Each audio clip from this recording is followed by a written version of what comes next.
هو أنت إيه يضمن لك إنك فعلا داخل على سنة 2026؟ ولو أنت متأكد هتضمن منين إن كل الناس اللي عايشين حواليك عايشين في نفس الفترة الزمنية؟ يعني مثلا مش جايين من الماضي ولا راجعين لك من المستقبل، يعني أنت عايش في حقيقة ولا عايش في محاكاة وفي منك نسخ كتير جدا في أكوان موازية حواليك؟ ولا تكونش أنت بتسافر عبر الزمن عن طريق المكعب الأسود؟ الله بقى، إيه الرعب ده يا شهاوي؟ استنى بس، تخيل كده معايا لو الزمن مش خط مستقيم، يعني مش ماضي وحاضر ومستقبل، بمعنى تاني كأنك محبوس في مصفوفة أو مكعب أسود ضخم. هل ممكن تخرج منه أو تسافر عبر الزمن من خلال بوابات تقية؟ وهل المكعب الأسود اللي بيتكرر حوالينا في رموز وشعارات ومعابد قديمة بيخبي سر الزمن نفسه من كوكب زحل لحد الكعبة المشرفة وصولا لنظرية The Black Cube Theory أو المكعب الأسود؟ الحكاية تعال أقول.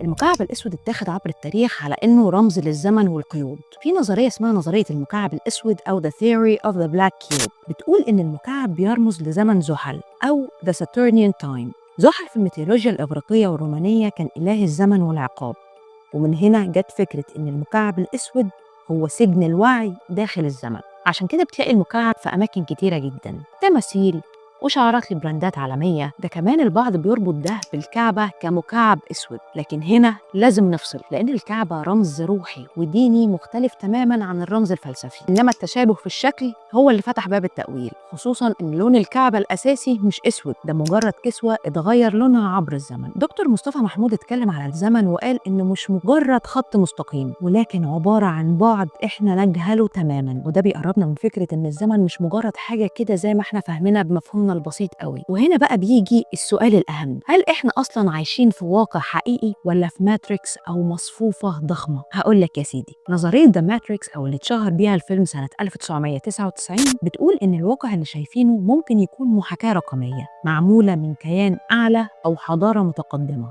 واحنا مجرد شخصيات جواها. ومن هنا ظهرت فرضية المحاكاة أو السيميوليشن هايبوثيسيس، واللي بتقول إن الكون اللي احنا عايشينه مش حقيقي بمعناه المطلق، لكنه محاكاة ضخمة أو برنامج معمول له كود، وده اللي مشغله حضارة قديمة أو عقل أعلى. وده اللي قاله الفيلسوف نيك بوستروم، إن احتمالية إننا نكون في محاكاة أقرب للواقع من إننا نكون في كون حقيقي. ده كمان في تصريح لإيلون ماسك قال إن نسبة إن إحنا نكون في واقع حقيقي 1 على مليار، ومعنى إن في محاكاة يبقى أكيد في أكوان تانية غير اللي إحنا عايشين فيها، وكمان جواها نسخ تانية منك. ومن هنا ظهرت الأكوان الموازية أو البارالل يونيفرسز، ودي فكرة ظهرت مع تفسير العوالم المتعددة في ميكانيكا الكم لهيو إيفرت سنة 1957، واللي بيقول فيها إن كل قرار أو احتمال بيحصل فعلا لكن في كون مختلف. الفيزيائيين بقى زي ستيفن هوكينج وكيب ثورن ربطوا ده بإمكانية وجود بوابات، زي